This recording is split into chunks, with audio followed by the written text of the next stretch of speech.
Cómo un minúsculo y empobrecido pedazo de tierra, no más grande que el estado de Nueva Jersey, se convirtió en el lugar más ferozmente disputado y profundamente atesorado de la tierra. ¿Cómo se convirtió en el hogar espiritual de la mitad de la humanidad? Durante siglos esta pregunta ha resonado a lo largo de la historia. En este viaje prometemos encontrar las respuestas. Exploraremos los sitios sagrados que usted conoce, pero también nos aventuraremos en los rincones olvidados y los paisajes ocultos de Israel y Palestina para revelar lo que esta antigua tierra todavía mantiene en secreto, incluso después de tanto tiempo. Usted no lo verá de la misma manera de nuevo. Nuestro viaje comienza en una ciudad que desafía toda lógica, Jerusalén. Ha sido completamente destruida al menos 2 veces, sitiada 23 veces, asaltada 52 veces y capturada y recapturada unas asombrosas 44 veces. Cualquier otra ciudad sería un fantasma, una nota a pie de página en un libro de historia. Y sin embargo, después de miles y miles de años, sigue siendo el centro espiritual de más de 3.000 millones de personas en todo el mundo. Ubicada entre las colinas abrasadas por el sol de Oriente Medio, Jerusalén se alza no solo como una ciudad, sino como un enigma esperando a ser desvelado. Es un lugar físicamente pequeño, usted podría caminar a través de su antiguo núcleo en tan solo unas pocas horas, pero es espiritualmente inconmensurable. El peso de las historias grabadas en cada piedra es casi abrumador. Esta no es simplemente una ubicación en un mapa. Lo que usted está viendo es el lugar donde para incontables creyentes, el velo entre la tierra y el cielo es más delgado. Es un lugar donde las oraciones susurradas en la oscuridad de la noche se mezclan perfectamente con el sonido de las campanas de las iglesias matutinas y el inquietante llamado del muezín.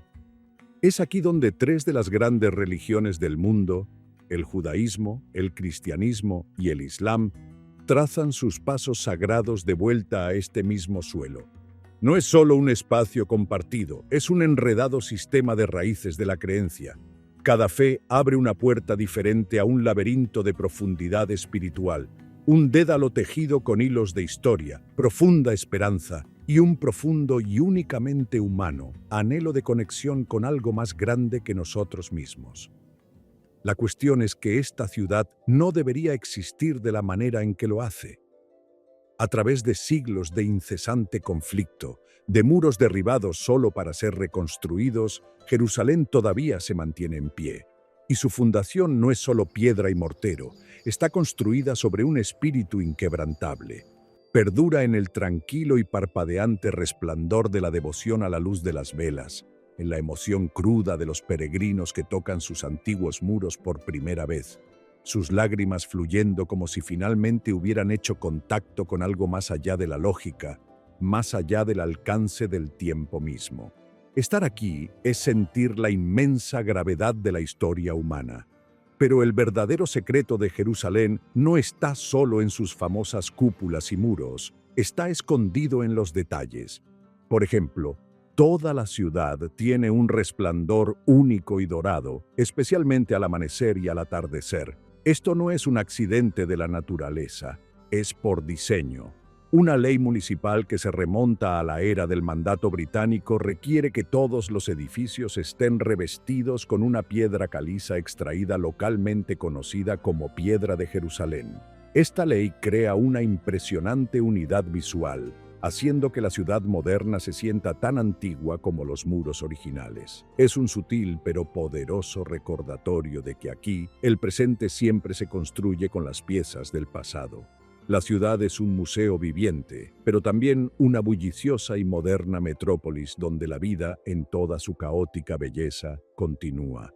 Esta ciudad es un crisol, un lugar donde la fe se forja, se prueba y se expresa con una intensidad difícil de comprender. Los secretos de esta ciudad van incluso más profundos que su superficie. La ciudad vieja de Jerusalén, hoy, declarada Patrimonio de la Humanidad por la UNESCO desde 1981, está contenida dentro de unos enormes muros de piedra construidos por el sultán otomano Solimán el Magnífico en el siglo XVI.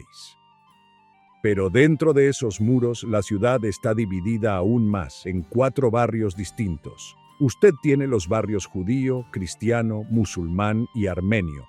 Y sin embargo, llamarlos separados es demasiado simple. Lo que nadie le dice es que están entrelazados como los vasos sanguíneos que fluyen a través de un único corazón sagrado, a veces pacíficamente, a veces dolorosamente. Para el pueblo judío, Jerusalén es el corazón de su corazón. Este es el lugar donde el rey Salomón, una figura de sabiduría y riqueza legendarias, construyó el primer templo hace casi 3000 años. Se creía que era más que un simple lugar de culto. Era la morada terrenal de la presencia de Dios entre la humanidad. Ese templo, una estructura de esplendor inimaginable, fue destruido por los babilonios invasores alrededor del año 586 antes de la Era Común. Un segundo templo fue construido en el mismo sitio y también fue destruido, esta vez por los romanos en el año 70 de la Era Común. Todo lo que queda hoy es una porción del muro de contención exterior.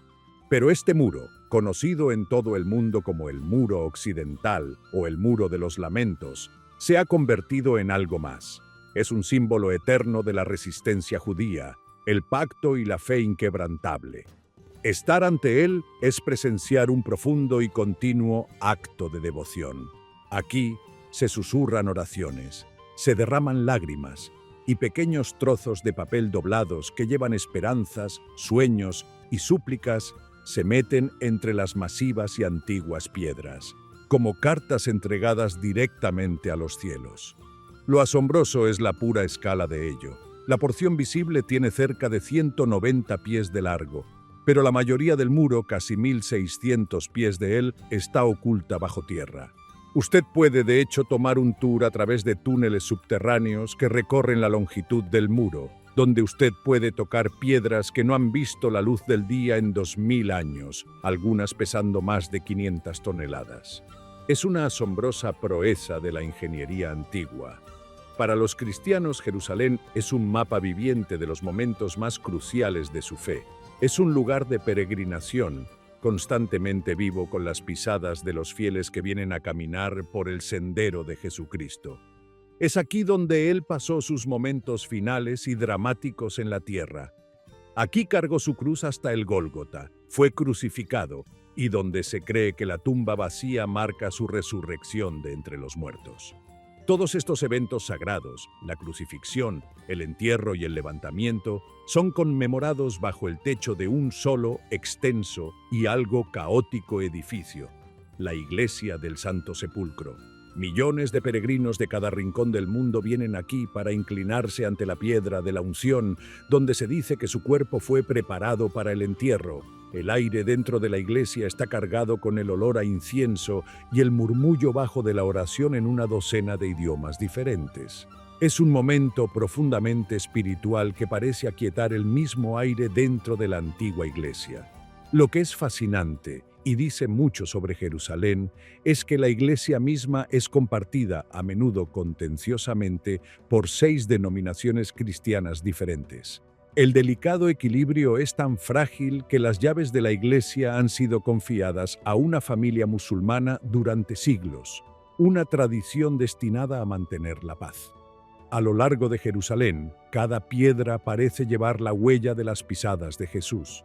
Después de la última cena, Él fue al jardín de Getsemaní en el Monte de los Olivos a orar en soledad. Los olivos en este jardín son ancestrales, algunos con raíces tan viejas que los científicos creen que podrían ser descendientes de los mismos árboles que presenciaron su angustia antes de ser arrestado y llevado ante las autoridades religiosas y romanas.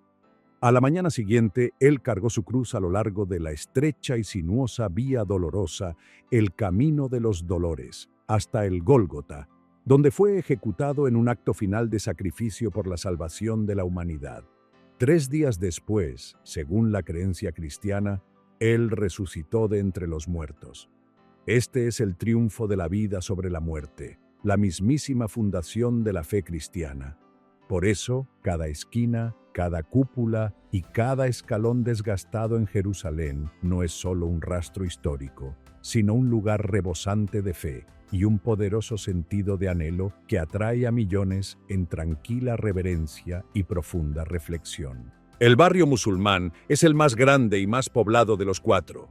Irradia una vida vibrante y caótica con sus bulliciosos bazares, antiguas mezquitas y el llamado a la oración que resuena desde esbeltos y altos minaretes 5 veces al día.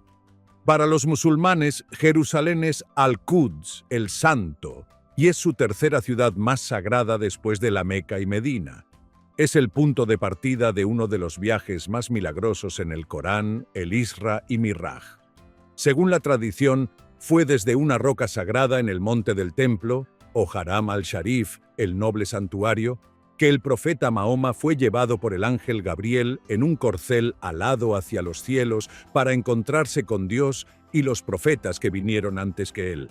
Para honrar este trascendental evento, los musulmanes construyeron una de las estructuras más icónicas del mundo, el Domo de la Roca.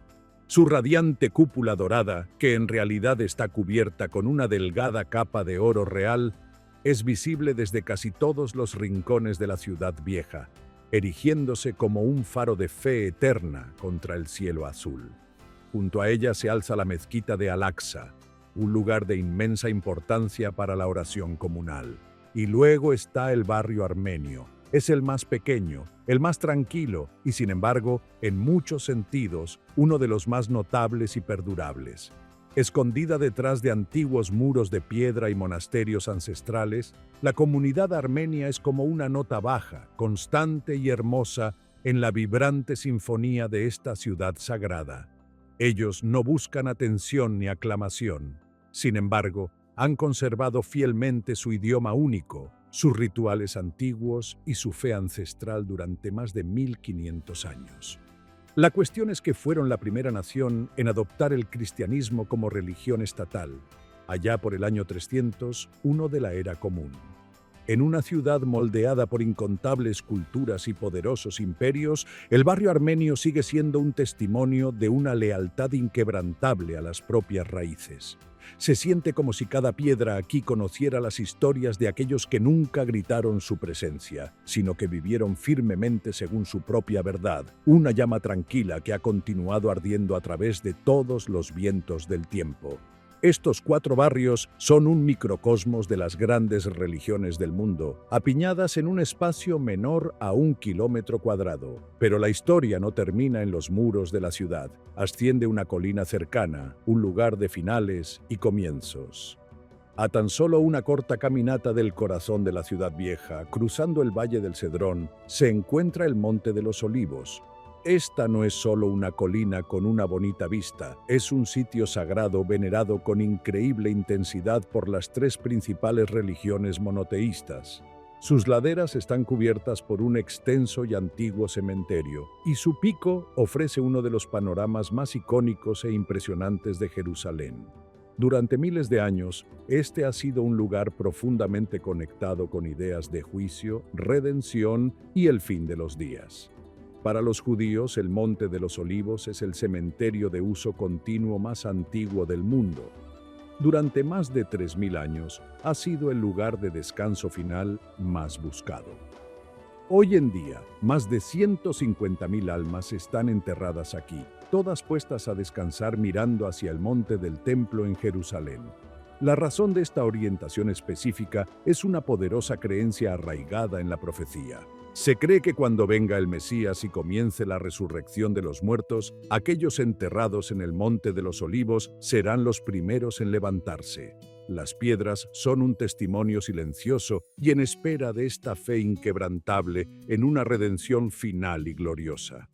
En lugar de flores, los visitantes dejan pequeñas piedras sobre las tumbas, una tradición que simboliza la permanencia de la memoria, a diferencia de las flores que se marchitan y mueren.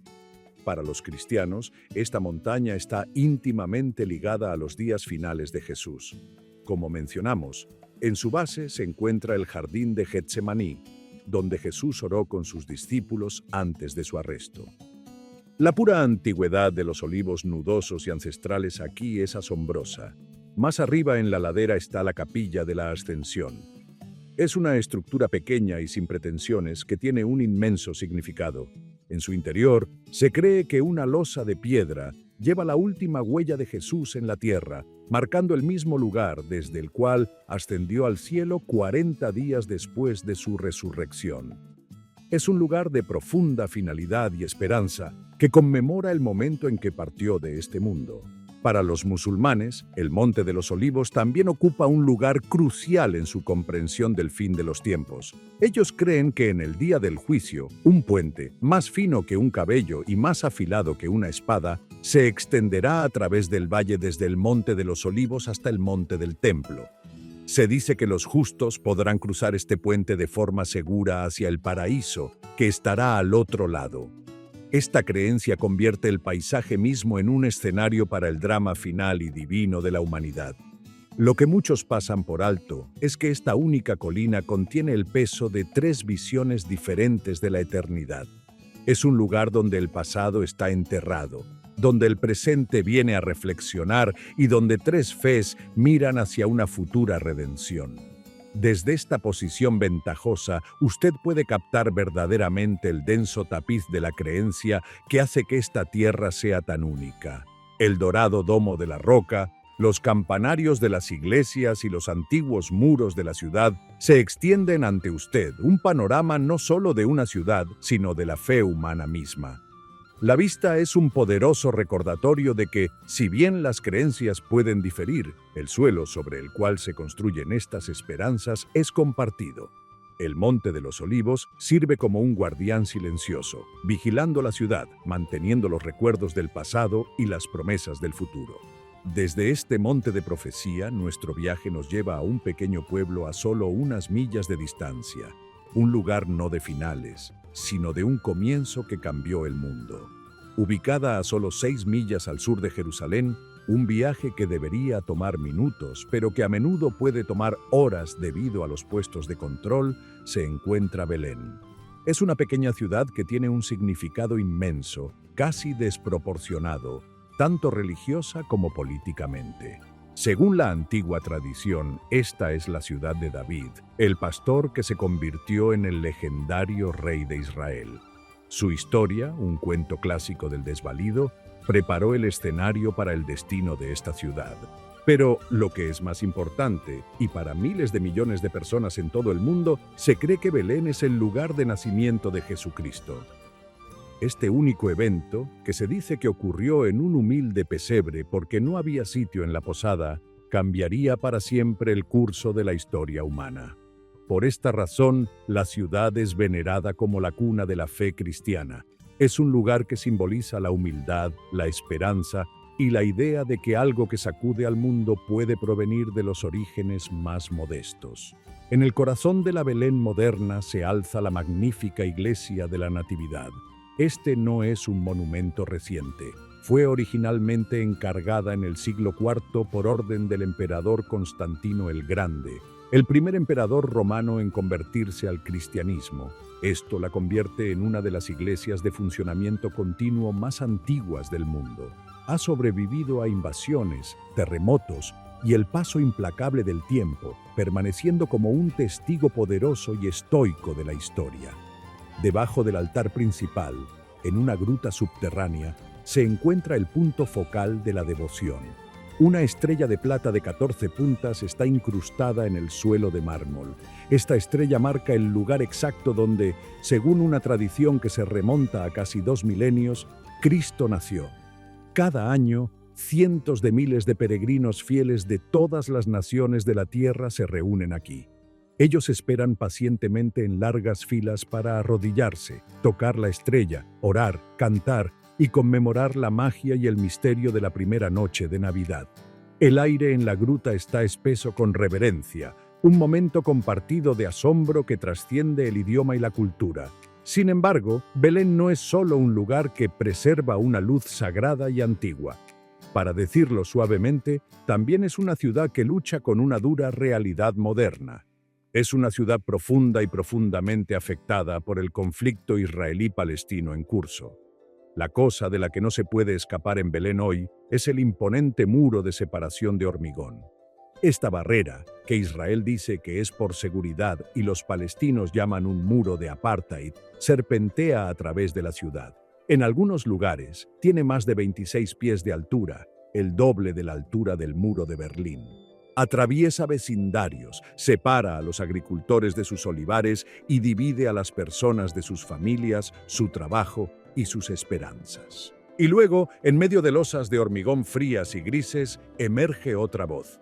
Es una voz de desafío, de dolor y de humor negro. Es la voz de la resistencia a través del arte. El artista callejero británico de renombre mundial y famosamente anónimo, Banksy, ha transformado los muros de Belén en un lienzo gigante y provocativo. Aquí, él ha pintado algunas de sus imágenes más icónicas, expresando poderosos mensajes sobre política, paz y nuestra humanidad compartida. Obras como el Lanzador de Flores, donde un manifestante lanza un ramo en lugar de una piedra, se han convertido en símbolos globales. Usted ve a la niña cacheando a un soldado, una sorprendente inversión de poder, y la paloma con un chaleco antibalas, una visión conmovedora y cínica sobre la naturaleza elusiva de la paz. Estas piezas han hecho que el mundo se detenga y escuche. Son más que solo arte. Son un recordatorio agudo, ingenioso y desgarrador de que incluso en tiempos de profunda lucha, las personas todavía pueden soñar con la libertad y usar la belleza como un arma para confrontar la brutalidad. Banksy incluso abrió un hotel aquí, el Hotel Amurallado, que presume de tener la peor vista del mundo, mirando directamente a la barrera de hormigón. Es una obra de arte en sí misma y una poderosa pieza de turismo político. Belén es una ciudad de dualidades, el pesebre y el muro, los villancicos antiguos y la pintura en aerosol moderna, la historia de un nacimiento milagroso y la lucha diaria por una vida normal. Desde la historia tangible de Belén, ahora nos adentramos en un misterio, una búsqueda de un objeto de poder inimaginable que desapareció de esta tierra hace miles de años. En medio de las antiguas leyendas de Tierra Santa, un objeto se destaca como quizás el símbolo religioso más sagrado, poderoso y misterioso de la historia humana: el Arca de la Alianza. También conocida como el Cofre de Dios, su historia es de poder divino, asombro y una desaparición que ha desconcertado a historiadores y arqueólogos durante siglos. Según la Biblia hebrea, el arca era un cofre construido con madera de acacia y cubierto, por dentro y por fuera, con oro puro. No era su material lo que lo hacía sagrado, sino su contenido. Fue construida para contener las 2 tablas de piedra inscritas con los 10 mandamientos, que fueron dadas por Dios a Moisés en la cima del monte Sinaí. Esta era la manifestación física del pacto, el acuerdo sagrado entre Dios y el pueblo de Israel. También se cree que contenía un jarro de oro de maná, el alimento celestial que sostuvo a los israelitas en el desierto, y la vara de Aarón, el cayado del hermano de Moisés, que había florecido milagrosamente. Sobre la tapa del arca, que se llamaba el propiciatorio, había 2 querubines de oro, figuras angelicales con alas extendidas mirándose el uno al otro. Se creía que este espacio entre sus alas era el lugar mismo donde la presencia divina de Dios, la Shekinah, moraría siempre que el arca estuviera presente entre el pueblo. Para los antiguos israelitas, el arca no era solo un objeto sagrado, era la manifestación física y tangible de la presencia de Dios en la tierra. Era, en esencia, el trono portátil de Dios. Su presencia inspiraba asombro y, francamente, una gran cantidad de miedo. Manipularla incorrectamente o acercarse a ella sin la debida reverencia podía tener consecuencias nefastas, según los relatos bíblicos. Estaba alojada en el lugar santísimo, la cámara más interior y sagrada del Templo de Salomón en Jerusalén. Este era un espacio de santidad absoluta, donde solo al sumo sacerdote se le permitía entrar, e incluso él solo podía hacerlo una vez al año en el día de la expiación, Yom Kippur, para comulgar con Dios y buscar el perdón por los pecados de la nación. Más allá de su inmenso significado espiritual, el arca también era considerada como un arma divina, una herramienta de poder increíble. En muchas de las primeras batallas de los israelitas, cuando el arca era llevada al campo, Ellos creían estar bajo la protección directa de Dios. Se decía que su presencia había dividido el río Jordán, derribado los muros de Jericó y asegurado la victoria contra probabilidades abrumadoras. Era el símbolo máximo del favor y el poder divinos. Sin embargo, el mayor misterio que rodea al arca reside en su repentina y completa desaparición del registro histórico. Después de que el primer templo fuera destruido por los babilonios en el 586 antes de la Era Común, el arca se desvaneció. La Biblia, que registró meticulosamente su historia hasta ese punto, se queda completamente en silencio. No hay un relato definitivo de lo que les sucedió. ¿Fue escondida por los sacerdotes antes de que los babilonios saquearan la ciudad? ¿Fue destruida en los incendios? ¿O fue tomada como botín a Babilonia o quizás a algún otro lugar completamente distinto? Hasta el día de hoy, sigue siendo uno de los misterios sin resolver más perdurables tanto en la religión como en la arqueología. Las teorías abundan. Algunos creen que está oculta en una cámara secreta bajo el monte del templo en Jerusalén, esperando a ser revelada. Los cristianos etíopes tienen una poderosa tradición que afirma que el arca fue llevada a su país hace siglos y ahora reposa en una pequeña capilla en la ciudad de Aksum, custodiada por un solo monje que nunca se aparta de su lado. Otros la han buscado en Egipto, Jordania y más allá. La búsqueda del arca ha inspirado innumerables aventuras, tanto reales como ficticias. Representa una conexión perdida con lo divino, una pieza tangible de un pasado milagroso que, si se encontrara, podría cambiar el mundo. El arca sigue siendo un potente símbolo de una edad de oro perdida y un profundo misterio espiritual que continúa cautivando la imaginación humana. De la búsqueda de un artefacto perdido, pasamos a un paisaje que parece haberse perdido en el tiempo mismo, un lugar de belleza austera y devoción extrema. Si Jerusalén y Belén son lugares donde se cuentan y se vuelven a contar historias de fe, entonces el desierto de Judea es donde esas historias nacieron.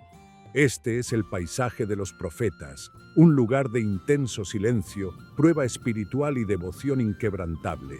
Es un desierto escarpado e implacable de colinas áridas y profundos cañones que se extiende desde las afueras de Jerusalén hasta el Mar Muerto. Pero no se apresure a pensar en este desierto como una tierra vacía y estéril de arena y muerte. Usted ve, este es un lugar que ha nutrido algunos de los movimientos espirituales más profundos de la historia. Escondido en los escarpados acantilados de un cañón rocoso, el monasterio de Mar Saba se alza como una fortaleza de cuento de hadas tallada directamente en la piedra viva. Parece desafiar la gravedad, aferrándose a la pared rocosa de una manera que se siente milagrosa. Fundado en el siglo V por un monje llamado Sabas, este monasterio ortodoxo griego ha mantenido una vida de estricto ascetismo y reclusión casi total durante más de 1500 años. Ha estado habitado continuamente durante todo ese tiempo, lo que lo convierte en uno de los monasterios más antiguos del mundo. La vida aquí está a un mundo de distancia de nuestra existencia moderna y ruidosa. Los monjes siguen antiguas tradiciones y en una regla que ha permanecido inquebrantable durante siglos, a las mujeres no se les permite ingresar al complejo principal del monasterio. Solo pueden contemplar su increíble arquitectura desde una torre cercana.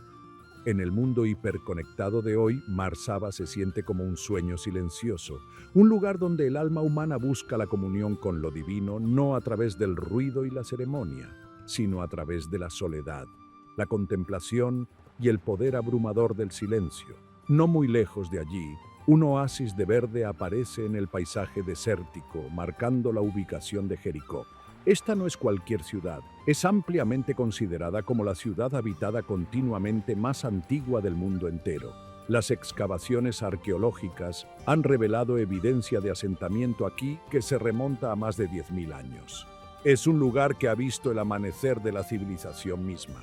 Mencionada famosamente en la Biblia por el dramático relato de sus muros cayendo al sonido de las trompetas de Josué, Jericó es también una cuna de la agricultura antigua y la civilización urbana. La cuestión es que esta ciudad no debería prosperar donde está. Está en medio de un desierto. Pero gracias a los manantiales naturales, particularmente el poderoso manantial de Eina Sultán, la ciudad floreció como un exuberante oasis, sosteniendo la vida, la agricultura y la comunidad humana a lo largo de milenios. En una tierra definida por condiciones duras, Jericó se erige como un testimonio vivo y palpitante de la notable resiliencia e ingenio de la civilización humana primitiva. Es un recordatorio de que con una fuente de agua, la vida puede florecer en el más improbable de los lugares. Este desierto fue el santuario de profetas y místicos. Fue aquí donde Juan el Bautista comenzó su ministerio, y donde se dice que Jesús ayunó durante 40 días y 40 noches, luchando contra la tentación. La belleza austera y cruda del paisaje parece despojar todas las distracciones, forzando una confrontación con uno mismo y con lo divino. Es un lugar que desafía, purifica y, en última instancia, inspira. El desierto de Judea no es una ausencia de vida, sino un tipo diferente de presencia, un poderoso silencio espiritual que ha moldeado la fe durante miles de años. Pero este desierto está lejos de estar vacío. Aquí, la vida existe en sus formas más extremas y brillantes, un testimonio del poder de la supervivencia. Para muchos, el desierto es un símbolo de vacío, un vasto vacío horneado por el sol donde la vida lucha y fracasa. Pero esa es una profunda incomprensión. Para decirlo suavemente, la naturaleza aquí es un artista implacable, y bajo el sol abrasador y en el aire seco como un hueso, continúa escribiendo las historias de supervivencia más extraordinarias. Aquí, en el más duro de los salones de clases, la vida ha aprendido sus lecciones más difíciles y más hermosas. En los acantilados empinados y traicioneros de lugares como Ein Gedi, un oasis en el desierto, usted puede ver el íbice nubio, con sus magníficos cuernos curvos y pezuñas que parecen desafiar la física, trepa por las paredes de roca pura con una gracia sin esfuerzo. El secreto son sus almohadillas suaves, similares a goma, en sus pezuñas que actúan como ventosas, permitiéndole agarrarse a la piedra como si estuviera caminando sobre terreno plano. Son maestros de su mundo vertical. En el profundo silencio de la noche del desierto, una figura fantasmal se alza en el cielo. La lechuza común, con su cara en forma de corazón y ojos oscuros y sabios, extiende sus alas. Lo que muchos pasan por alto es que su vuelo es casi completamente silencioso. Unas estrías especiales en el borde de ataque de sus plumas de vuelo rompen la turbulencia, permitiéndole abalanzarse sobre su presa, sin ser vista ni oída, con precisión fantasmal. De día, bajo el cielo resplandeciente, otro notable sobreviviente se pone a trabajar. El buitre egipcio, un ave de sorprendente inteligencia, es uno de los pocos animales en el mundo conocido por usar herramientas. Cuando encuentra un huevo de avestruz grande y duro, no se rinde. Encuentra una piedra, la recoge con su pico y la arroja repetidamente al huevo hasta que se abre, revelando la nutritiva comida en su interior. Es una impresionante muestra de resolución de problemas en un mundo donde cada caloría cuenta. En el suelo, un destello de pelaje rojizo cruza la arena. El caracal, un gato salvaje de tamaño mediano con distintivos mechones largos y negros en sus orejas, es una maravilla de destreza atlética. Rápido y elegante como una flecha viviente, tiene potentes patas traseras que le permiten saltar más de 10 pies directamente al aire para arrebatar pájaros en pleno vuelo. Es un depredador de emboscada de increíble habilidad. Y luego está el rey de los cielos.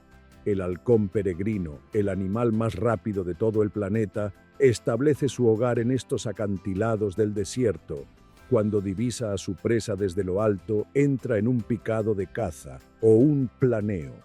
Plegando sus alas, se precipita hacia la tierra como un rayo, alcanzando velocidades de más de 200 millas por hora. Es una impresionante muestra de velocidad y potencia, el propio avión de combate de la naturaleza. Mientras tanto, posado pacientemente en una ramita quebradiza, espera un verdadero maestro del disfraz.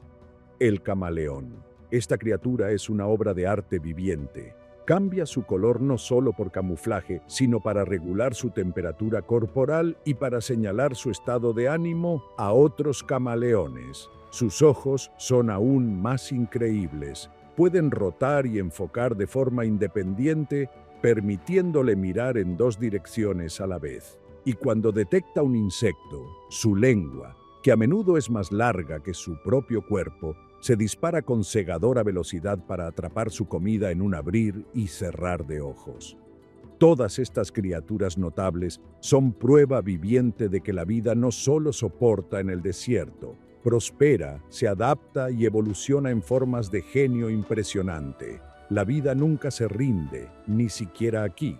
Desde los supervivientes del desierto, ahora viajamos a un lugar tan extremo que parece que la vida no debería existir en absoluto. El punto más bajo en la faz de la Tierra. Nuestro viaje ahora nos lleva a un lugar que se siente como otro planeta. Bienvenido al punto más bajo en la superficie de la Tierra, el Mar Muerto. Ubicado a más de 1.400 pies bajo el nivel del mar, esta es una maravilla geológica y un lugar de belleza surrealista y austera.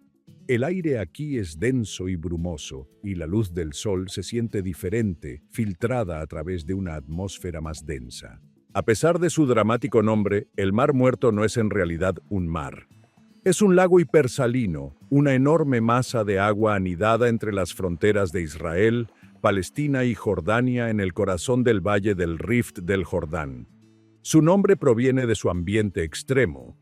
Con una concentración de sal de más de 34%, más de 10 veces la de un océano regular, el agua es tan dura que ningún pez, planta o cualquier otro organismo vivo visible puede sobrevivir en sus profundidades, de ahí el nombre de Mar Muerto. Sin embargo, este lugar es cualquier cosa menos sin vida cuando se trata de la experiencia humana.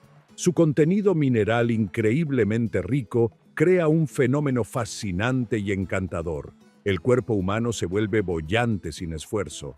Usted puede recostarse, relajarse y flotar en la superficie como si estuviera acostado en un colchón. Es una sensación imposible, un suave desafío a la gravedad que tiene que ser experimentado para ser creído. Usted puede leer un libro, charlar con amigos, todo mientras es sostenido por el agua densa y sedosa. Esta propiedad única ha sido reconocida durante miles de años. Ya en la época de Cleopatra, el lodo negro y rico y las sales infundidas con minerales del Mar Muerto eran apreciados por sus beneficios terapéuticos y cosméticos. Se cree que el lodo alivia el dolor en las articulaciones y trata las afecciones de la piel, mientras que los minerales se han utilizado en tratamientos de belleza durante siglos. El Mar Muerto no es solo un destino, es correctamente llamado el spa natural más antiguo y grande de la Tierra. Sin embargo, la naturaleza, incluso en esta gran escala, no es inmortal. Y el Mar Muerto está en grave peligro. Desde los 1960, el río Jordán, que es la principal y casi única fuente de agua del Mar Muerto, ha sido desviado en gran medida para la agricultura y el agua potable por los países vecinos. Para decirlo suavemente, las consecuencias han sido catastróficas. Con su principal cuerda de salvamento estrangulada, el nivel del agua del Mar Muerto ha estado descendiendo a un ritmo alarmante de más de 3 pies por año.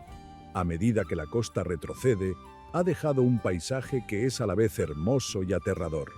Miles de sumideros masivos han aparecido a lo largo de la costa, algunos de cientos de pies de profundidad. Estos sumideros aparecen repentinamente y sin previo aviso, tragándose carreteras, edificios e instalaciones turísticas enteras. Son un signo dramático y peligroso de un ecosistema en colapso. Pero los secretos de esta región no están solo en el agua, también están en las cuevas que salpican los acantilados circundantes. Cerca de Qumran, en el borde noroeste del Mar Muerto, uno de los descubrimientos arqueológicos más significativos de todos los tiempos se hizo por accidente. En 1947, un joven pastor beduino, buscando una cabra perdida, arrojó una roca a una cueva y escuchó el sonido de cerámica rompiéndose. Dentro encontró antiguos pergaminos escondidos en tinajas de arcilla. Estos fueron los primeros de los rollos del Mar Muerto. Usted ve, se descubrieron más de 900 manuscritos, algunos que datan de hace más de 2000 años. Incluyen algunas de las copias más antiguas conocidas de la Biblia hebrea, con textos familiares como el Génesis e Isaías, así como escritos previamente desconocidos sobre las leyes, rituales y visiones apocalípticas de una misteriosa secta judía. Mucho más que un tesoro arqueológico, los rollos ofrecen una ventana rara e invaluable al mundo espiritual del período del Segundo Templo, la misma era en la que vivió Jesús. Han revolucionado nuestra comprensión de la historia tanto del judaísmo como del cristianismo. La región del Mar Muerto es un lugar de profundas contradicciones. Una masa de agua donde usted no puede hundirse. Un mar muerto que trae sanación y un mar moribundo que ha conservado antiguos secretos que cambian la vida en sus cuevas cercanas. Desde el punto más bajo de la tierra, ahora ascendemos a una meseta azotada por el viento que se ha convertido en un poderoso símbolo de desafío y el precio final de la libertad. Encaramada en lo alto de una meseta de roca remota y aislada en el borde oriental del desierto de Judea, con vistas a la vasta y silenciosa extensión del Mar Muerto, se encuentra Masada. Esto es más que una antigua fortaleza militar con una vista espectacular. Para el pueblo judío y para los amantes de la libertad en todo el mundo, es un poderoso, casi mítico símbolo de resistencia, coraje y el inquebrantable deseo humano de vivir libre. Originalmente construida a finales del siglo I antes de la era común por el rey Herodes el Grande, Masada fue concebida como un refugio de lujo e impenetrable en el desierto. Herodes, un constructor magistral pero un gobernante profundamente paranoico, quería un lugar al que escapar en caso de revuelta. La fortaleza que construyó fue una maravilla de la ingeniería. Contaba con enormes almacenes capaces de contener alimentos para años, un ingenioso sistema de cisternas para recolectar y almacenar la preciada agua de lluvia y un formidable sistema de defensa de muros y torres. La cuestión es que fue diseñada para ser una fortaleza autosuficiente, casi imposible de conquistar por la fuerza. Herodes incluso construyó un impresionante palacio de 3 niveles que caía en cascada por el acantilado norte, completo con casas de baños y hermosos mosaicos, un verdadero reino en el cielo. Pero lo que grabó a Masada en el corazón y el alma del pueblo judío no fue su constructor, sino el trágico y heroico evento que se desarrolló allí en el año 73 de la Era Común. Después de la caída de Jerusalén y la destrucción del Segundo Templo durante la gran revuelta judía contra el Imperio Romano, un grupo de casi 1000 rebeldes judíos, conocidos como los sicarios, se retiraron a Masada. Con sus familias, hicieron de esta fortaleza su último refugio, su baluarte final de libertad en una tierra conquistada. Durante meses, resistieron contra el poder del ejército romano. Pero los romanos estaban decididos, rodearon la fortaleza y comenzaron una increíble hazaña de ingeniería militar. Construyeron una enorme rampa de tierra en el lado occidental de la meseta. Rodeados y enfrentando una derrota inevitable, esclavitud o ejecución por parte de las fuerzas romanas, los defensores de Masada tomaron una decisión inimaginable y desgarradora. Eligieron su propio destino sobre una vida de esclavitud. Según el historiador Flavio Josefo, que es nuestra única fuente para esta historia, su líder, Eleazar ben Yair, pronunció un poderoso discurso, instando a sus seguidores a ver que una muerte en libertad era mejor que una vida encadenada. En un acto final y desesperado de desafío, hicieron un pacto trágico.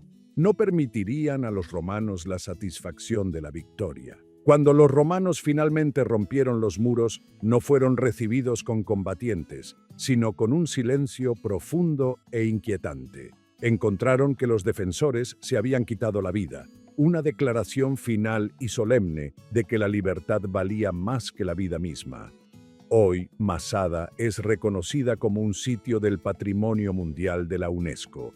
Atrae a cientos de miles de visitantes cada año, que vienen no solo por sus dramáticos paisajes desérticos y sus impresionantes ruinas arqueológicas, sino por su profundo legado espiritual. Estar en esa meseta con el viento azotando a su alrededor es sentir el peso de esa elección final. Cada piedra, cada muro desmoronado, cada antigua escalera todavía parece resonar con el desafío de un pueblo que, incluso en las profundidades de la desesperación, se aferró a su dignidad y su determinación. Es un recordatorio atemporal y desgarrador de que incluso cuando todo parece perdido, el espíritu humano aún puede mantenerse erguido y elegir su propio destino. La frase «Masada no caerá de nuevo» se ha convertido en un juramento moderno para muchos en Israel, un símbolo de la promesa de no volver a ser impotentes.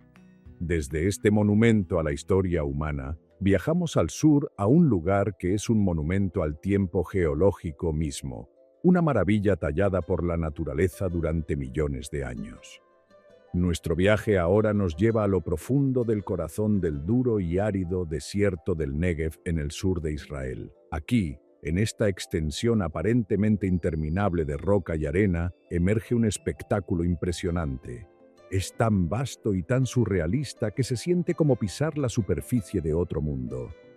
Este es Maktesh Ramon.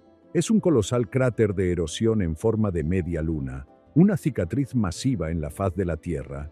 Se extiende a lo largo de más de 25 millas y tiene más de 6 millas de ancho en su punto más ancho, con imponentes acantilados que caen a más de 1.600 pies. El suelo del Maktesh es un paisaje hipnotizante. Capas retorcidas de roca, superficies pintadas en una paleta de rojos profundos, naranjas quemados, amarillos dorados y negros carbón, crean una escena que parece una antigua paleta de colores terrenal. Es un lugar de grandeza cruda, silenciosa y abrumadora. Ahora lo que nadie le dice es lo que este lugar es en realidad.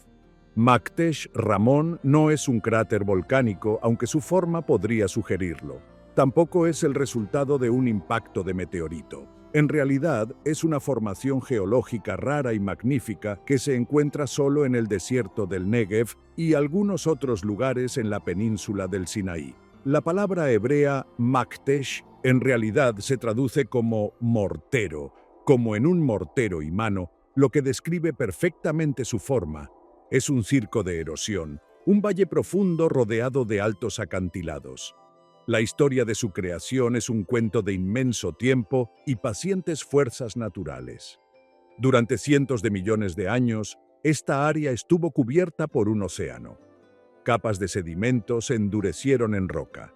Luego, la actividad tectónica comenzó a empujar la tierra hacia arriba, creando una gran cadena montañosa arqueada. A medida que se formaron grietas en la capa superior de roca dura, el agua comenzó a filtrarse y a erosionar las capas más blandas de roca debajo. Durante millones de años de erosión por el viento, el agua y el clima cambiante, todo el centro de la cadena montañosa fue lenta y metódicamente desgastado y arrastrado por un único río antiguo, dejando atrás este vasto valle hundido, un corte dramático en la superficie de la Tierra. Para los geólogos, Maktesh Ramon es un laboratorio natural al aire libre. Es un lugar ideal para estudiar la evolución de la corteza terrestre. Cada capa expuesta de roca cuenta una historia antigua.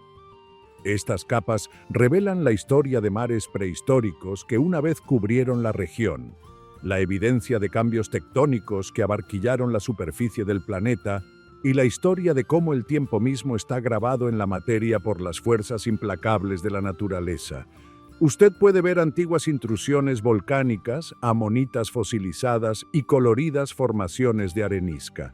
Pero más allá de su inmenso valor científico, Maktesh Ramon ofrece una experiencia profundamente espiritual y humillante. En su abrumadora inmensidad, uno se siente increíblemente pequeño, empequeñecido por el poder crudo, silencioso y majestuoso de la naturaleza. Es un lugar que invita a la contemplación y aquieta la mente. Y por la noche se transforma de nuevo. Debido a que es tan remoto y libre de contaminación lumínica, ha sido designado como un parque internacional de cielo oscuro. No hay luces de la ciudad para apagar los cielos, solo la brillante y reluciente banda de la Vía Láctea extendida en toda su gloria silenciosa sobre un cráter que tiene millones de años. Maktesh Ramon se erige como una prueba poderosa y hermosa de que la naturaleza, con nada más que paciencia y tiempo, Puede crear maravillas que están mucho más allá incluso de la imaginación humana más ambiciosa, sin necesidad de nuestra intervención o aprobación. Nuestro viaje nos ha llevado a través de paisajes tallados por la fe y el tiempo, desde las alturas de Jerusalén hasta las profundidades del cráter Ramón, una obra maestra del arte paciente de la naturaleza. Ahora pasamos de una maravilla nacida de la geología a una nacida de la pura ambición humana. Un lugar donde el ego de un rey se vertió en hormigón y piedra para enfrentar el horizonte interminable del mar. Viajamos a la costa, a las orillas bañadas por el sol del Mediterráneo, a una ciudad de fantasmas y gloria, Cesarea Marítima. Ubicada a lo largo de la costa, a medio camino entre las bulliciosas ciudades modernas de Tel Aviv y Haifa, se encuentran las impresionantes ruinas de una ciudad que se siente como un puente entre el mundo antiguo y el mar eterno. Este fue un lugar construido para hacer una declaración. A fines del siglo I antes de la era común, este tramo de costa era poco más que un anclaje en ruinas. Pero el rey Herodes el Grande, el brillante, brutal y profundamente paranoico gobernante de Judea, vio algo diferente. Vio un lienzo. Este no era un simple asentamiento lo que planeaba construir. Era una audaz y atrevida declaración de grandeza romana y de su propio poder, diseñado para rivalizar con los grandes puertos de Alejandría y Atenas. La llamó Cesarea en honor a su patrón, el emperador romano César Augusto, una clara señal de dónde residían sus lealtades. Para decirlo suavemente, esta fue la obra maestra de Herodes, un testimonio de su visión ilimitada y su ardiente deseo de cimentar su legado como un gobernante favorecido por el imperio más poderoso que el mundo había conocido. Lo que nadie le dice sobre Cesarea es que no debería existir. Mirar un mapa de la costa levantina es ver una línea implacablemente recta, una orilla arenosa golpeada por el Mediterráneo sin calas, bahías o entradas naturales para albergar un barco. Construir un anclaje menor aquí sería un desafío. Construir un puerto masivo de aguas profundas capaz de servir a un imperio se consideraba una hazaña casi imposible, incluso para los romanos. Pero el cliente, Herodes el Grande, era un hombre de ambiciones imposibles, y sus ingenieros eran genios. Lograron una verdadera maravilla del mundo antiguo. Comenzaron diseñando un puerto en una escala que rivalizaba con Alejandría. Para crear esta cuenca protegida de la nada, construyeron dos inmensos rompeolas, brazos artificiales de piedra que se extendían hacia el mar. El malecón sur era el más grande, extendiéndose más de 1.600 pies en mar abierto, curvándose hacia el norte para proteger la entrada de los violentos vientos del suroeste. Un malecón norte más pequeño completó el cerramiento. Juntos crearon un vasto anclaje protegido de casi 50 acres, que Herodes llamó Sebastos, el equivalente griego de Augusto, en una espectacular muestra de lealtad a su patrón romano. El verdadero milagro, sin embargo, no residió en la escala de los rompeolas, sino en su construcción. Al carecer de una fuente local de piedra duradera, los constructores de Herodes recurrieron a una tecnología romana recién perfeccionada, el hormigón hidráulico. Importaron miles de toneladas de una ceniza volcánica especial llamada puzzolana, de la región alrededor del monte Vesubio en Italia.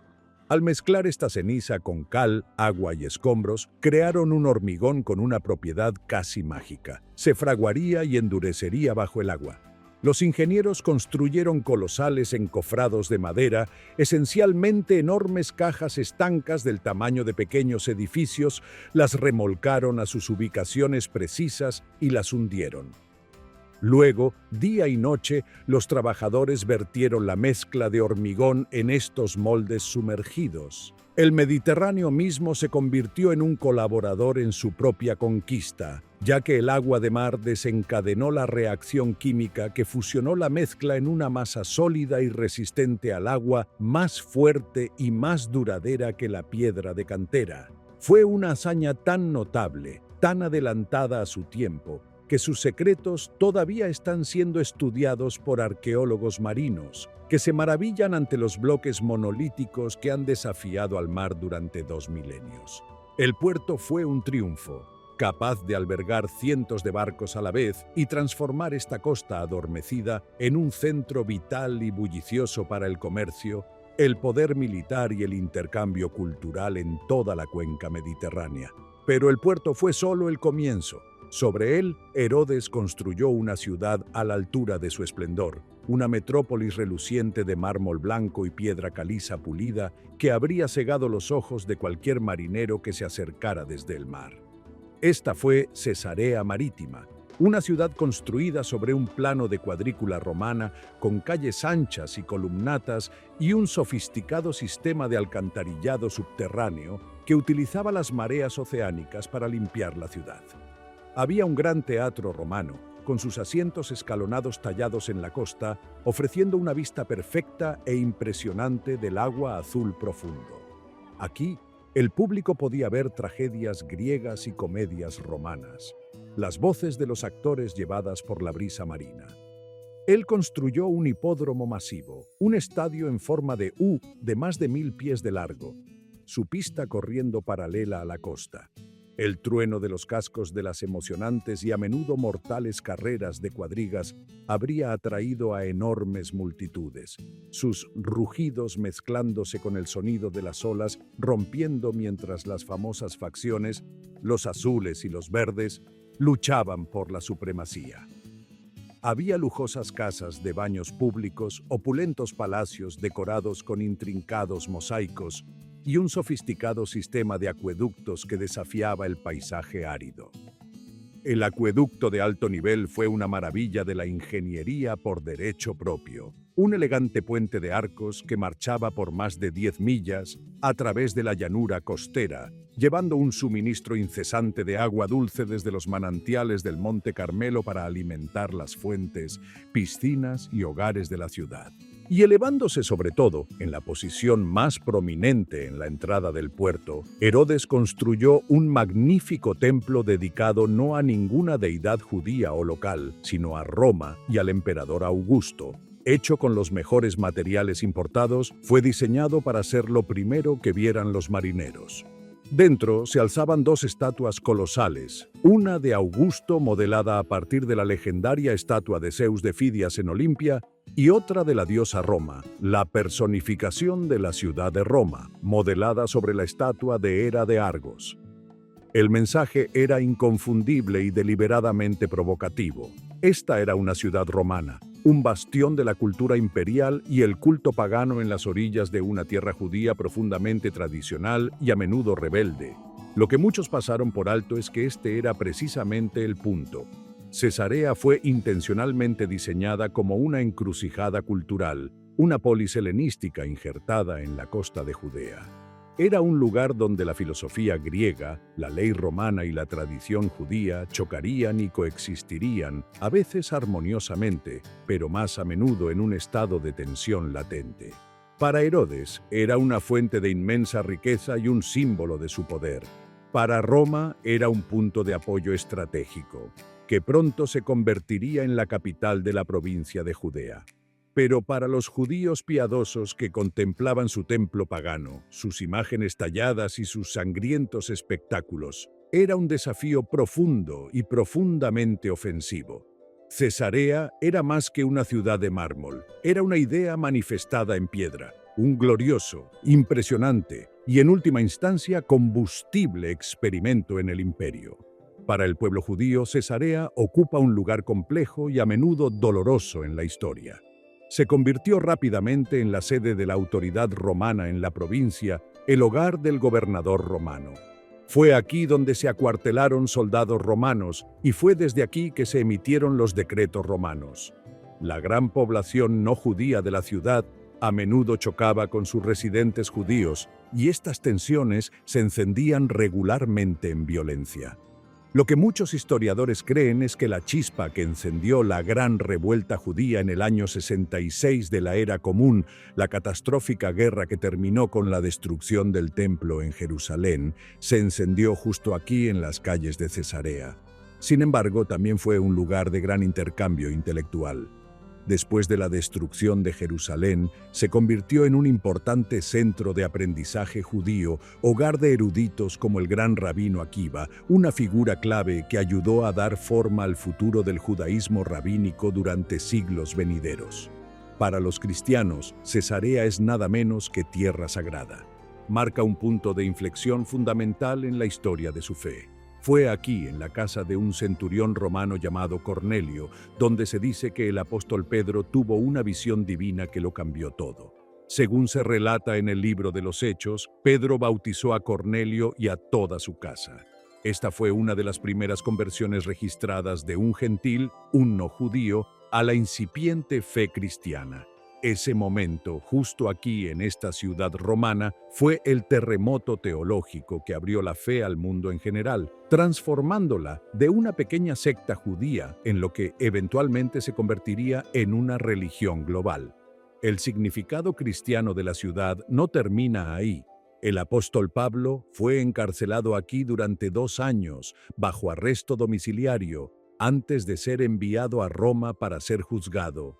Más tarde, en los siglos III y IV, Cesarea se convirtió en uno de los centros más importantes de erudición cristiana en todo el Imperio Romano. Fue el hogar del teólogo Orígenes, quien reunió una monumental obra de análisis bíblico, y del historiador Eusebio, a menudo llamado el padre de la historia de la Iglesia, cuyos escritos son nuestra fuente principal para los 3 primeros siglos del cristianismo. La biblioteca de la ciudad era legendaria. Se decía que albergaba más de 30.000 manuscritos, rivalizando con la gran biblioteca de Alejandría. Hoy, Cesarea Marítima es un impresionante parque nacional y un tesoro arqueológico, candidato a ser Patrimonio de la Humanidad por la UNESCO. Los visitantes pueden caminar entre las magníficas ruinas del Palacio del Arrecife de Herodes, con sus cimientos todavía siendo lavados por el mar. Puedes sentarte en el bellamente restaurado Teatro Romano, que todavía se utiliza para conciertos en las noches de verano, llenándose las antiguas piedras una vez más de música y voces. Puedes pararte en el hipódromo e imaginar el trueno de los cascos, o contemplar la línea del acueducto que se extiende a lo lejos. El mar ha reclamado grandes partes del antiguo puerto, pero sus rompeolas sumergidos son un recordatorio inquietante y visible tanto del ingenio humano como del poder implacable y paciente de la naturaleza.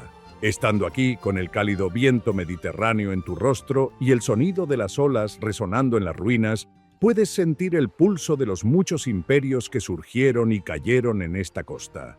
Es un lugar de increíble belleza, pero también un lugar que cuenta una historia de colisión cultural, de conquista y del nacimiento de ideas que llegarían a dar forma al mundo mismo en el que vivimos. Fue una ciudad construida para proyectar poder, pero su verdadero legado reside en las fes y filosofías que pasaron por sus puertas y que fueron cambiadas para siempre. Desde esta gran ciudad que abrió la Tierra Santa a los imperios del mar, ahora debemos viajar tierra adentro, adentrándonos en el corazón rocoso de las colinas, a una ciudad que se siente anclada en el tiempo, un lugar de padres compartidos e hijos trágicamente divididos. Viajamos ahora lejos del mar abierto y ascendemos a las escarpadas colinas de Cisjordania, a unos 20 millas al sur de Jerusalén. Nuestro destino es Hebrón, una de las ciudades más antiguas y habitadas continuamente en todo el mundo, y un lugar de profundo, casi aplastante, peso espiritual tanto para judíos como para musulmanes. Conocida como Al-Khalil en árabe, que significa el amigo, una referencia directa al profeta Abraham, a quien se llama amigo de Dios. Hebrón es una ciudad donde el pasado antiguo se siente tan inmediato y crudo como el presente problemático. Es un lugar donde una reverencia compartida y sagrada por un solo sitio, en una amarga paradoja, ha unido y dividido violentamente a su gente durante generaciones. En el corazón absoluto de Hebrón, física y espiritualmente, se alza una estructura monumental parecida a una fortaleza. Esta es la Cueva de los Patriarcas, también conocida por los musulmanes como la Mezquita Ibrahimi y por los judíos como la tumba de Machpela. Según las tradiciones de las 3 fes abrahámicas, Este es el lugar de descanso final de los padres y madres fundadores de su pueblo. Aquí yacen los restos venerados de Abraham y Sara, Isaac y Rebeca, y Jacob y Lea, figuras tan centrales para el judaísmo, el cristianismo y el islam, que forman el hecho mismo de su historia de origen compartida. Para los judíos, este sitio es su segundo lugar más sagrado en la tierra, superado solo por el monte del templo en Jerusalén.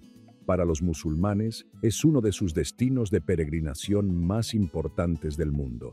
La estructura que ves hoy, el macizo edificio de piedra que encierra las cuevas debajo, es una maravilla arquitectónica por derecho propio.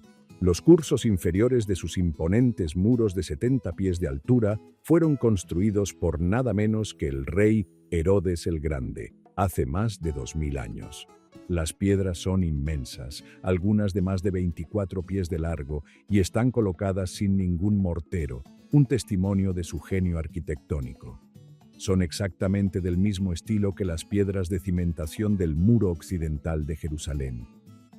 A lo largo de los siglos, el edificio ha sido una iglesia bizantina, una mezquita, una iglesia cruzada y luego una mezquita de nuevo.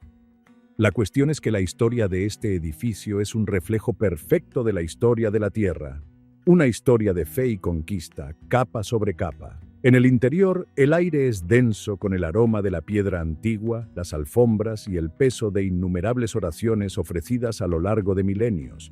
Elaboradamente decorados cenotafios o tumbas simbólicas marcan los sitios de entierro tradicionales de los patriarcas y matriarcas. Pero lo más sorprendente y lo más desgarrador de este espacio sagrado hoy es su división.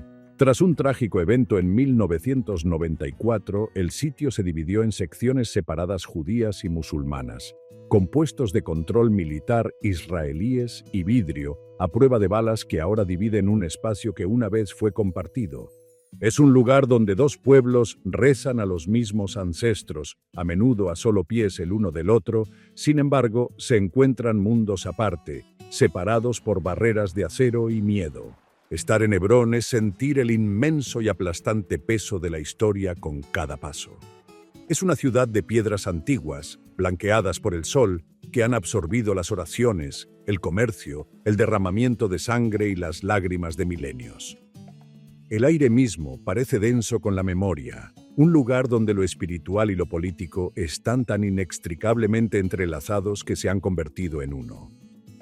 Hebrón es un nombre derivado de la palabra hebrea para amigo, haber, y su nombre árabe, al-Khalil, lleva el mismo significado, un título honorífico para el patriarca Abraham, venerado como el amigo de Dios.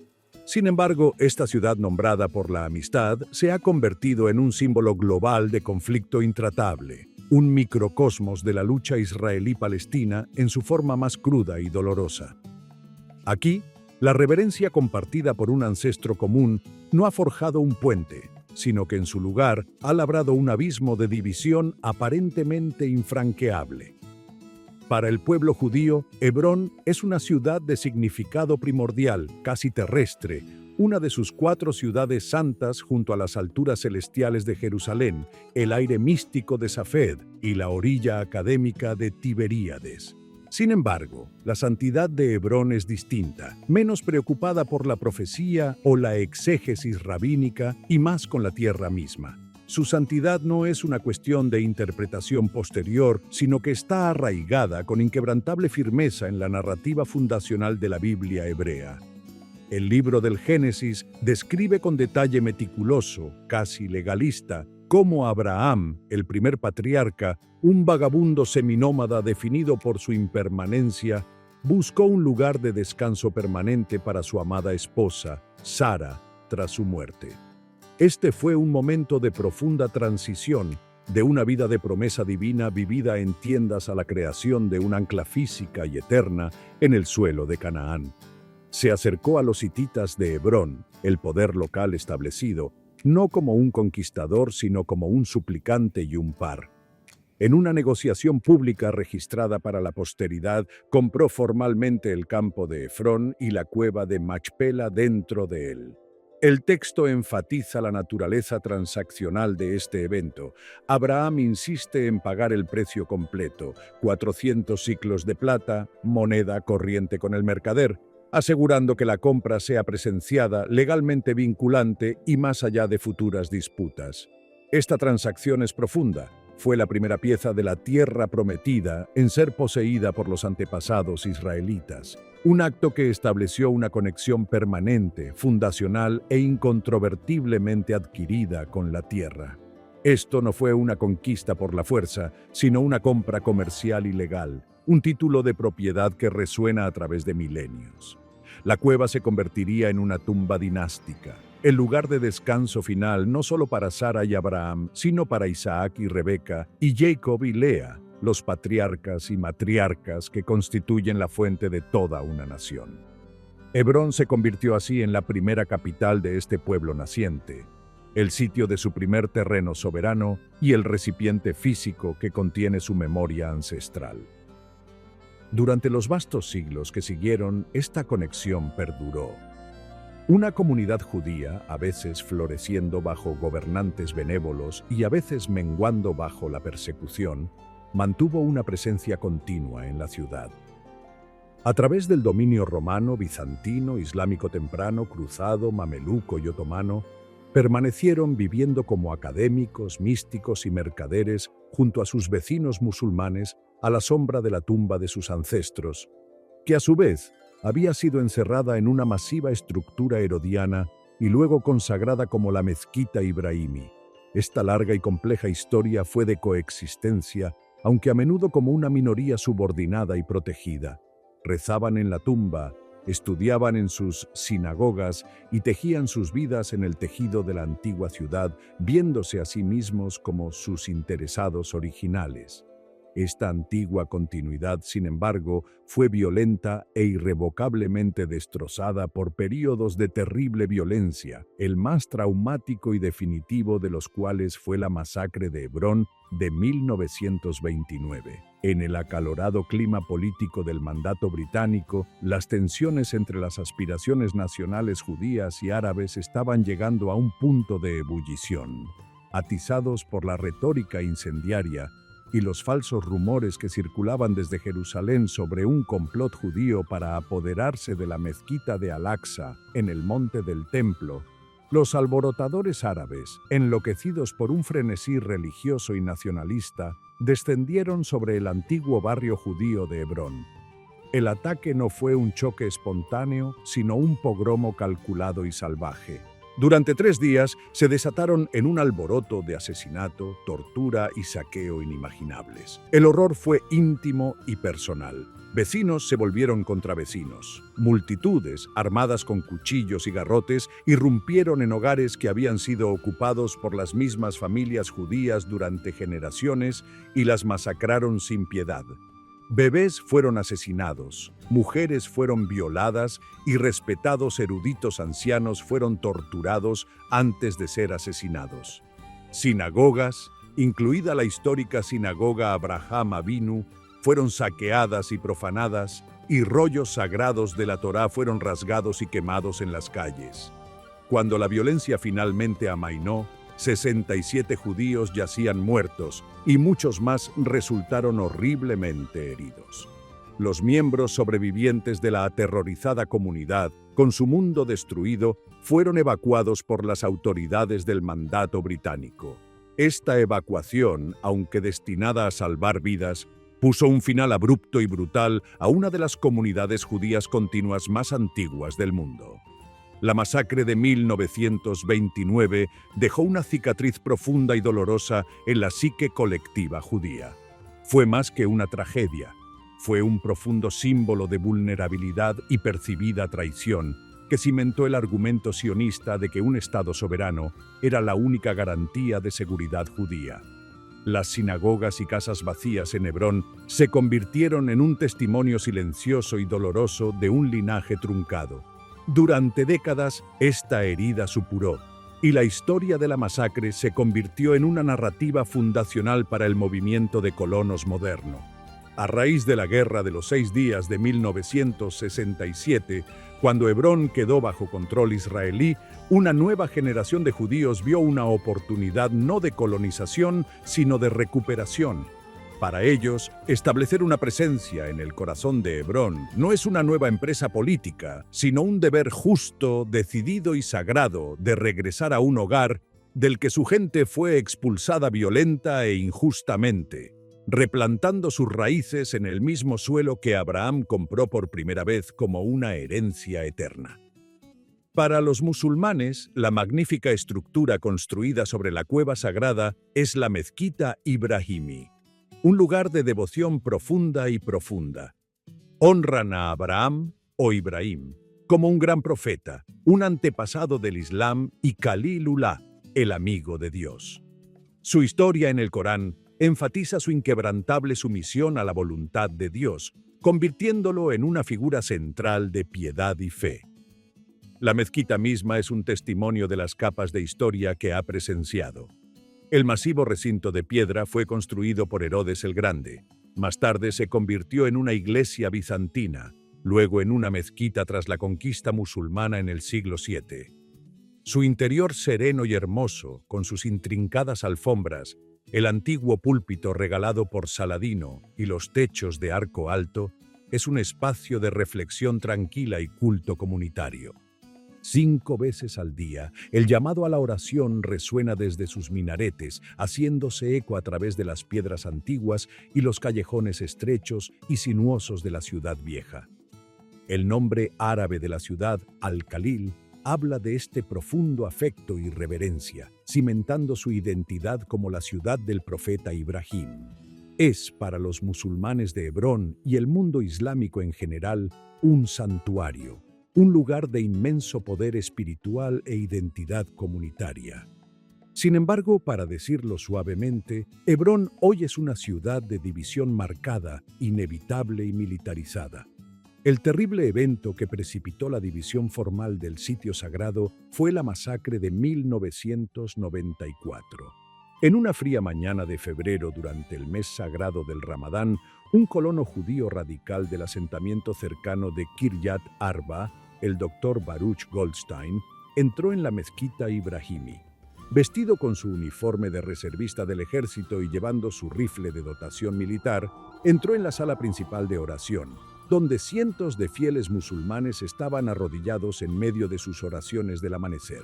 Luego abrió fuego, moviéndose sistemáticamente por la sala. Al final, se cobró la vida de 29 hombres y niños e hirió a más de 100 antes de ser dominado y asesinado. A raíz de este horrible acto de terrorismo, el ejército israelí impuso duras restricciones a la ciudad y dividió formalmente la tumba de los patriarcas. Se estableció un sistema de puestos de control, torniquetes y entradas separadas, esculpiendo el sitio sagrado en una sinagoga y una mezquita, con distintos horarios de oración y puntos de acceso, alterando para siempre el carácter del espacio compartido. La ciudad misma pronto fue dividida bajo el Protocolo de Hebrón de 1997. Aproximadamente el 80% de la ciudad, designado H1, se puso bajo el control de la Autoridad Palestina. El 20% restante, incluida la ciudad vieja histórica y el sitio sagrado, fue designado H2.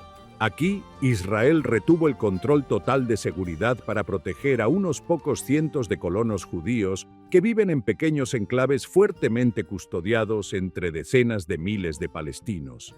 El resultado es un paisaje urbano surrealista y profundamente tenso, una ciudad en guerra consigo misma. La ciudad vieja de Hebrón, con su zoco una vez vibrante y sus históricas casas de piedra de la era mameluca, es un microcosmos de todo el conflicto israelí-palestino. Caminar por sus calles es una experiencia como ninguna otra. En algunas áreas del mercado, los tenderos palestinos han colocado mallas de alambre y redes sobre sus puestos, creando un sombrío techo parecido a una jaula. El propósito de esta red es atrapar las rocas, bolsas de basura, botellas de agua sucia e incluso pañales usados que, según dicen, son arrojados regularmente hacia ellos por los colonos que viven en los apartamentos directamente arriba. La principal vía, calle Shuhada, calle de los Mártires, que una vez fue el bullicioso corazón comercial y social de la ciudad, es ahora una calle fantasma espeluznante. Tras la masacre de 1994, fue progresivamente cerrada a vehículos palestinos y en gran parte también a peatones palestinos. Las puertas de metal de cientos de tiendas han sido soldadas por orden militar, sus letreros descoloridos un testimonio de una vida vibrante que ya no existe. Soldados israelíes montan guardia en los puestos de control, su presencia un recordatorio constante de quién tiene el control. Las vidas diarias de las familias palestinas en H2 están dictadas por esta constante presencia militar, una realidad agotadora de fricción, humillación y una lucha constante por la existencia, donde un simple viaje a la escuela o a la tienda de comestibles puede implicar navegar por una serie de inspecciones militares. Caminando por las calles estrechas y sinuosas de Hebrón, sientes la tensión imposible en cada piedra, en cada mirada sospechosa, en cada oración susurrada.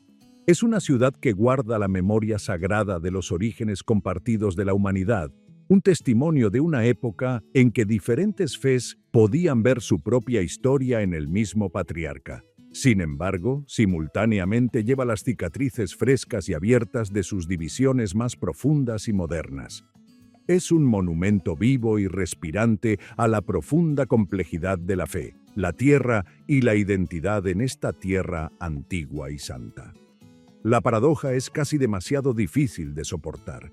Un lugar nombrado por la amistad, por la compañía, por un pacto compartido con Dios, se ha convertido en un emblema global de conflicto violento e intratable. Nuestro viaje a través de Israel y Palestina, desde las piedras sagradas y disputadas de Jerusalén hasta las silenciosas profundidades geológicas del cráter Ramón, desde el esplendor romano de Cesarea Marítima hasta el corazón dividido y lloroso de Hebrón, revela una tierra donde la fe, la memoria y la humanidad cruda se han entrelazado durante miles de años. Este es un lugar de una belleza impresionante que puede ponerte de rodillas, de una profunda tristeza que puede destrozar tu corazón y de una esperanza inquebrantable, casi ilógica, que continúa parpadeando en la oscuridad más profunda. Hebrón, más que cualquier otro lugar, te obliga a confrontar las devastadoras consecuencias de un sueño de retorno cuando colisiona con la realidad de la existencia de otro, dejándote preguntándote si los fantasmas de esta ciudad alguna vez encontrarán la paz. En una tierra tan definida por su pasado, ¿podrá su gente alguna vez construir un futuro compartido de verdad? Si encontraste este viaje significativo, por favor, dale me gusta al video y suscríbete. Tu apoyo nos ayuda a compartir más historias extraordinarias. Gracias.